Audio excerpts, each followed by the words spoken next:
What's up, everybody? I am Michelle Jewsbury, your host of Voices of Impact. I'm super excited today to bring our next guest, Amy Fagan, who currently lives in Maine or Virginia. I forget which one. But Amy, why don't you go ahead and introduce who you are? One of the two is correct. Yes. My name is Amy Fagan. I am currently living in Virginia. I've lived in Maine my whole life, um, except for 1 year in Utah. But I live in Virginia. I host a podcast called Grounded in Maine because I just moved to Virginia in August. And so it is about sustainability. I have a jam business where I make and sell jams, which is on hold right now because of licensing with the new state. I've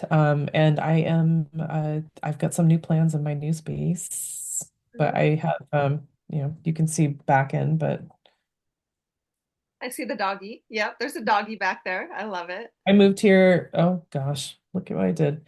I moved here with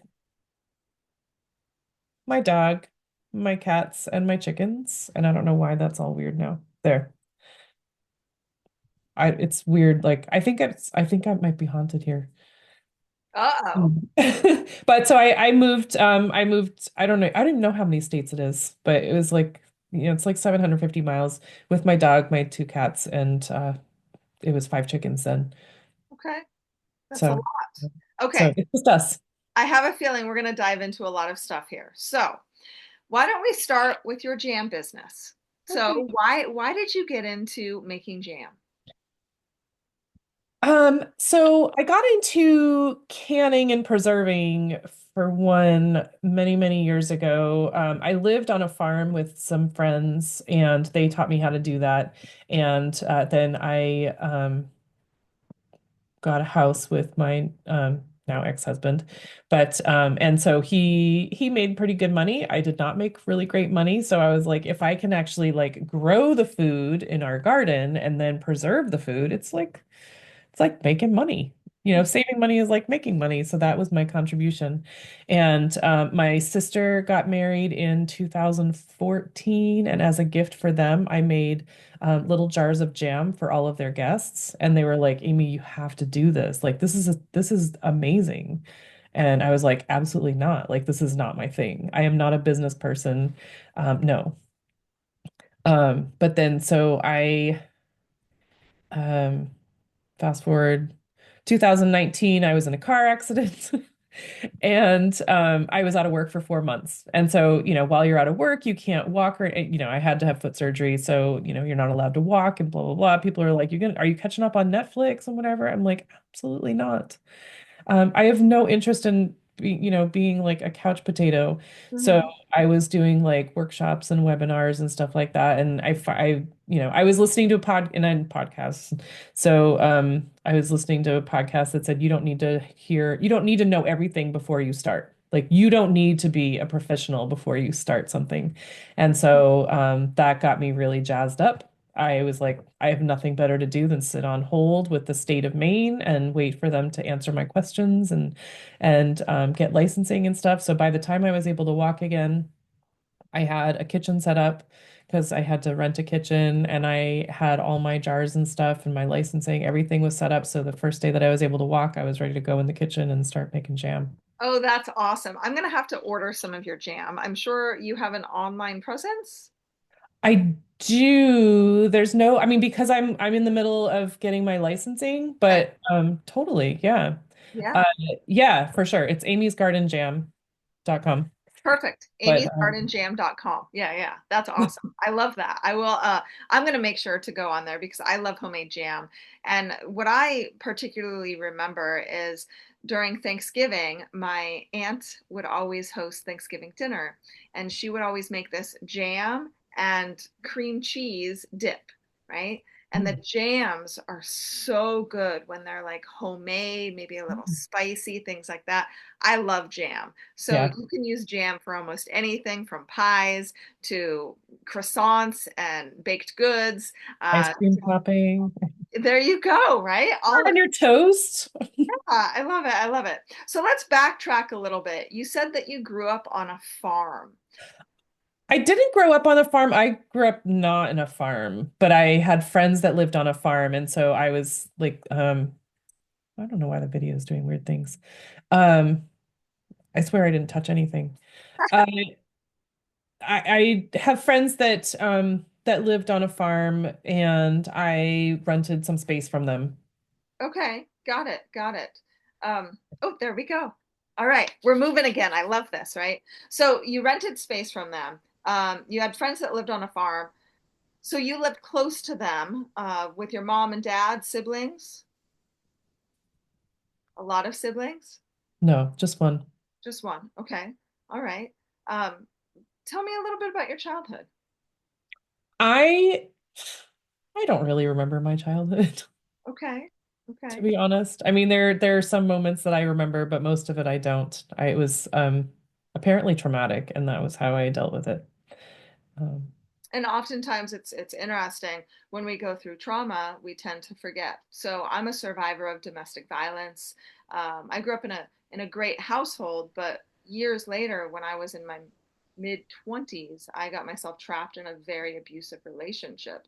And mm, there are certain parts of that relationship that are blurry, that still are blurry. So when I escaped, I started to document that story and oh, get everything out that I possibly could. And it translated into a lot of different things. The reason why I really do a lot, from a nonprofit called Unsilenced Voices to our book collaboration called Breaking the Silence, Voices of Survivors, and coaching and speaking worldwide. And it all stemmed from that trauma that you go through. And oftentimes, it does get blurry, and yep, then you have to feel in order to heal in a lot of mm, instances. And right. unfortunately, that area is the most difficult for most people, is feeling through a lot of that pain. Sure. Because if you don't So, remember it, it's hard to, go through it and experience. Yeah. I mean, when I was 5 years old, my dad took my sister and I out of the house when my mom was in the middle of the night while my mom was working an overnight shift. And past that, like I don't really remember. We lived with my grandmother for a little while until he got married again. oh, got it. Okay. So did he hide you guys from your mother? I don't think he hid us. Okay. He turned all their friends against her. Mm, She didn't have a support system like he did. got it. Okay. So fast forward a little bit, he gets remarried. Then what do you do? I was a really good girl. Okay. I was a really good girl for a Good. long time. Okay. Awesome. So what'd you like to do in school growing up? Chorus. Chorus. Okay, so I was theater. I love doing theater arts. Similar but different by Hmm. all means. I can't carry a tune for the life of me. I remember taking voice lessons, and the instructor said, "At least you're not tone deaf, Michelle." I think they're pretty. Oh my gosh. And I can't act to save my life. I'm a terrible liar. My face gives it away every time. There was one year in high school when I was grandma's idol and I had like one line, I think, and I forgot it on stage. I had stage fright and I just started crying and it was over for me. Oh, got it. Yeah, yeah. To each our own. And you love to sing. And like I said, I wish I had a voice. One of my very good friends, his name is Dan Russo. He is in Westlake, LA area, and he sings Rat Pack music. So he has an incredible velvet voice, Wow. absolutely incredible. And I keep pushing him all the time. I'm like, you need to sing more. So at the time of this recording, he is now singing at a couple of Italian restaurants in uh, That's Los wonderful. Angeles, which is great. Yeah, because God gives us gifts and there's reasons for those gifts. So, Hmm. all right, let's fast forward a little bit. Did you go to college? I took voice lessons for one semester. That was all I could afford. Okay, got it. I only went to 1 year of college. I didn't graduate. I totally get it. So then what happened after college? Did you start a business, get your own employment? Tell me a little bit about that. No, I was just 20. Okay. I moved from Maine to Utah for 1 year. I went out there to be with my now ex-stepsister, but and to, to find a husband and get married and sing with the Mormon Tabernacle Choir. And none of those things worked out. Okay. So 1 year later, I ran out of money and I went back home. And that was when I lived on the farm, actually. Okay. Um, and then I just worked. I worked and worked and worked and worked and worked. I worked 2 or 3 jobs. What kind of jobs? I worked at a hotel for 13 years. Okay. And then I worked for an optometrist for 1 year, but that I don't feel like that counts because that was a dumb job. And then I worked in an elder home care agency Mhm. for 12 and a half years Okay. until a car accident. And then I lost my job. Oh But God. I was scheduling caregivers. Okay. All right. So then you worked and you eventually met somebody. You want to tell me a little bit about that? Sure. I met my now ex-husband in 2006, Okay. and we got a house together in 2007, lived there for, well, until July, August, of this year. So 17 years. Yeah. Um, yeah, Yeah. It's a long time. it's a long time. Yeah, it is a long time. Um, it's heartbreaking sometimes when something that you think is going to last for a long, long time ends. Yeah. Yeah. Do you have a support system around you? In Virginia? No. So you picked up, you left Maine, and you recently moved to Virginia. What, to escape that situation? Um, Kind of, yes and no. Maine is too expensive. It's not affordable for one person, for a single person, except for him because he makes lots of money. Uh, but it was really, really hard. It was like 10 months living together, not together. It was really, really, really, really hard. It was soul killing. Yeah. Yeah, I bet. Honestly. And I could not wait any longer because I was gonna lose myself. Yeah, we have a lot of authors in our book collaboration, Breaking the Silence. We do a book collaboration every year. So at the time of this recording, we're actually looking for volume 3 authors now. But we have a lot of authors who've gone through extreme tragedies, and a couple of them divorce. And a lot of that divorce came from abusive relationships, also just came from infidelity issues. So it is tough. And I personally don't know what you went through or what you're going through now. But if we have people in the audience that are listening to your story now, what shot of hope would you give them in the midst of this turmoil? Um, well, I lean on your friends. It's so hard. Like I've been since finding out about infidelity. It was just over a year ago. And so every podcast that I listen to is either relationships or menopause because I am now 51 years old. And so, so much of it is like, what could I have done different? Like, what could I have looked for, seen? What could I have done? What could he have done? And so I, there are a million podcasts out there, Yeah. um, that have topics of, not a million really, but probably hundreds, on either of those topics. And but and a lot of things say, don't talk to your closest friends about that because they might take sides. And if they're like on your side and like he's evil and blah blah blah, and if things turn around and were to work out, then you know then what? Like, how does that go for, these people that were rah, rah, rah, Amy's best and blah, blah, blah. But so it's really, I mean, my suggestion would be honestly to do what feels right for you. Like in all honesty, like honesty, um, I, I did talk to my closest friends. Hmm. And I also I did not think that we were going to get back together. I wanted it, but I didn't. But I think that, everyone's experience is different. No one can tell you what your experience is. And, you just have to do what you need to be safe Yeah. and um to not lose yourself. Yeah. And that's so true that there's so many people who oftentimes lose themselves in the midst of these types of adversities. And it's so important to remember that you do have people around you that love you. I've never been married at this point in my life. I'm now 41 years old. I've been in a handful of different relationships, and I definitely was not with my last for 17 years, but I was with him for 4.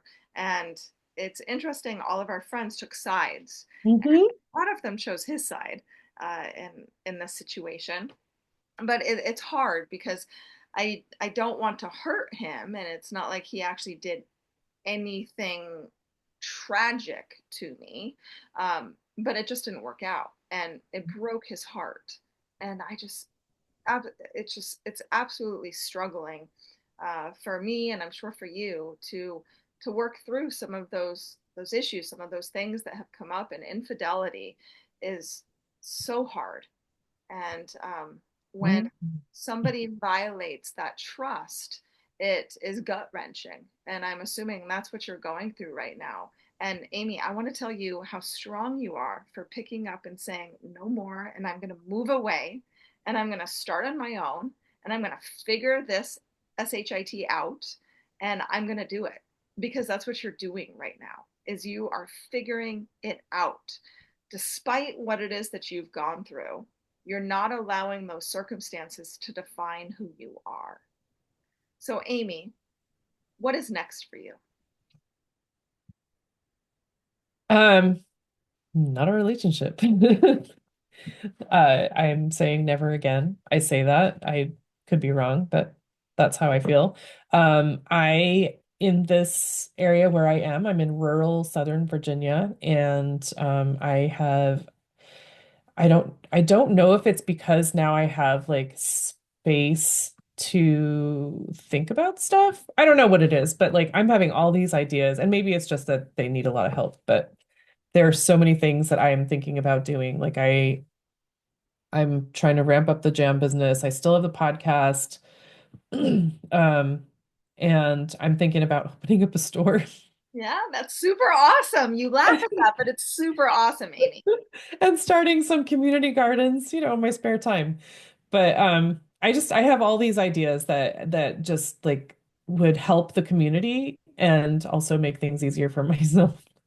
Um, Yeah, and in the midst of adversity, sometimes it's better to step away, to breathe, to talk to God, to give yourself some time, and then all of a sudden these ideas come to you.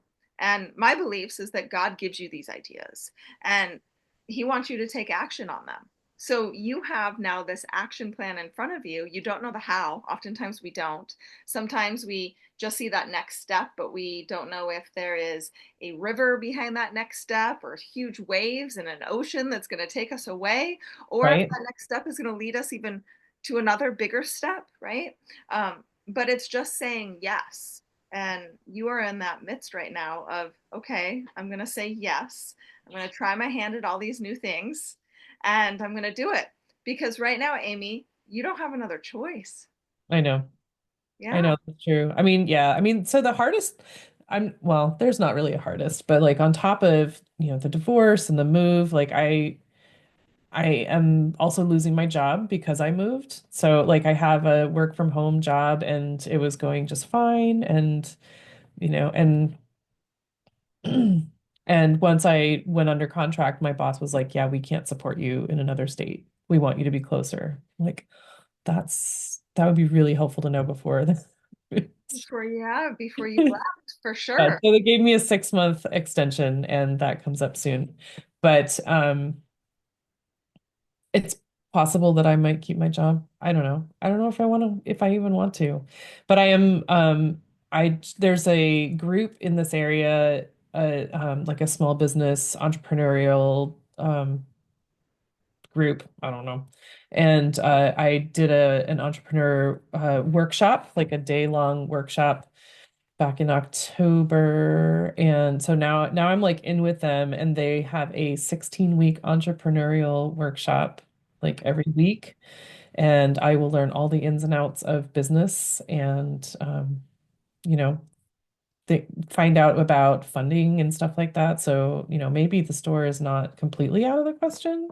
Maybe Yeah. it's not just a dream. I bet you it's not just a dream. You know, when I started my own business, it was very, very challenging. I started a nonprofit first, and I was literally pouring Jack and Cokes in a bar. And my first mastermind event were these bar patrons. And I'm like, hey guys, I think I'm going to start a nonprofit. And they're like, cool, Michelle, grab me a beer. Right. So I started this nonprofit in 2017. That's awesome though, really, because they're going to be easy to agree with you, but you can just practice like with all these people. Yeah. Just keep practicing your pitch. That's awesome. Yeah, I mean I got to practice my pitch. I remember talking to a couple of the bar patrons like, what should we name the nonprofit? And us coming up with ideas and unsilenced voices of amazing name. I'm so excited. We've been around since 2017 and doing some really big things right now in West Africa and expanding to the United States. But it was that transition period that was so difficult and challenging for me. It's like, oh, can I? And then 2019, when I started my first business, I was like, what do I do? How do I do this? And just began speaking and hiring coaches. My very first coach was a man named Bill Walsh, and then hired more coaches after that and spent a lot of money hiring these coaches. But I really learned the ins and outs of being an entrepreneur and what that looks like. Hmm. And it translated very well for the nonprofit as well as the for profit organization because you have to run a nonprofit like a business. Right. So, things happen for a reason. And when those things happen, we take that leap of faith and we put one foot in front of the other. And then we are able to then make a difference and use our voice and be able to use our experiences. So, Amy, I want to ask you another question. What does impact mean to you? Impact for me in my mind is touching hearts, touching lives. Um, that the things that you say and do make a difference.